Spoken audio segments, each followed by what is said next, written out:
या साऊंडवाल्या भयासाठी तर जोरदार टाळ्या वाजवा. जय श्रीराम मित्रांनो, मी शंकर. कालचं 1 नंबरचं काम करून लागला दुसऱ्या कामाच्या तयारीमध्ये. गाडीमध्ये मॉनिटर आणि बेस रपारपा आणि सपासप भरून आम्ही निघालो गावाकडे. उशीर झाला म्हणून घरी येऊन लवकर झोपलो. रात्री भरलेले मटर घेऊन जायचं होतं अंबाजोगाईला.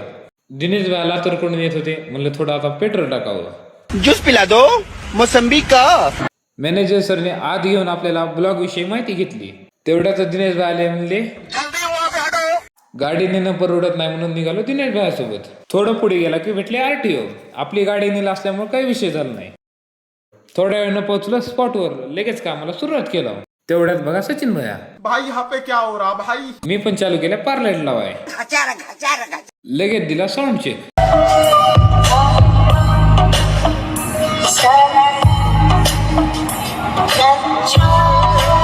थोड्या वेळ झाली कार्यक्रमाला सुरुवात.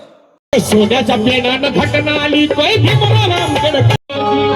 या साऊंडवाल्या भयासाठी तर जोरदार टाळ्या वाजवा.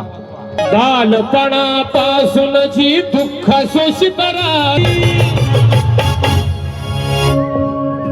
आमच्या साऊंडवाल्या भयाचं नाव काय होतं?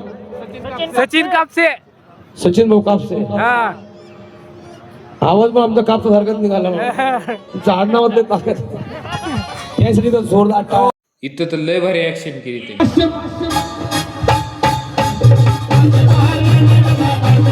कार्यक्रम संपला. लगेच घेतली सचिन भाईने वायरिंग काढून. कार्यक्रम चांगला झाल्यामुळे गायकाच्या हस्ते सचिन भाईचा आणि पेढीचा सत्कार झाला. उशीर झाला म्हणून मटेरियल काढताना व्हिडिओ घेतला नाही. मग भेटूया पुढच्या ब्लॉग.